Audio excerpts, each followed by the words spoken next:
പാകായ പൊട്ടുവളരി പൊട്ടിക്കണ്, juice ഉണ്ടാക്കണ്, കുടിക്കണം.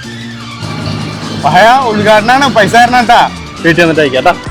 കൊടുങ്ങല്ലൂര് പൊട്ടുവളരി ഇനി കൊടുങ്ങല്ലൂർ മാത്രല്ല നമ്മുടെ ചാവക്കാടും കിട്ടും. കണ്ടില്ലേ? അടിപൊളിയാ, ഒരു രക്ഷയില്ല. ഇപ്പൊ സിയൊക്കെ പറഞ്ഞ പോലെ കൊടുങ്ങല്ലൂര് പൊട്ടുവളരി കൊടുങ്ങല്ലൂര് മാത്രല്ല നമ്മളെ ചാവക്കാടും ചെയ്യും.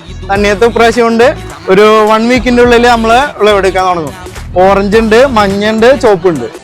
ഇതൊരാഴ്ചകൾ കഴിഞ്ഞാണല്ല ശർക്കര വിളയിച്ച പോലെ. എന്താ മതി ഇപ്പൊ തന്നെ. പൊട്ടുവളരി ഇനി ചാവക്കാടിന് സ്വന്തമാണ്. കൊടുങ്ങല്ലൂർ മാത്രല്ല, എനിക്ക് ചാവക്കാട് ചെയ്യണം എന്നുള്ള നിർബന്ധ ബുദ്ധി പുള്ളിക്കുണ്ടായിരുന്നു. കൊടുങ്ങല്ലൂർ പോയി അതിന്റെ വിത്തെടുത്ത് ഇവിടെ പാവി വലിയ സൈസിലാണ് പൊട്ടുവളരി ഉണ്ടായിട്ടുള്ളത്, ചെറുതല്ല വലുത്. ചാവക്കാടിന് അഭിമാനിക്കും. ചാവക്കാടിന്റെ പൊട്ടുവളരി ഇനി കൊടുങ്ങല്ലൂരില്ല, ചാവക്കാട്. എന്ത്?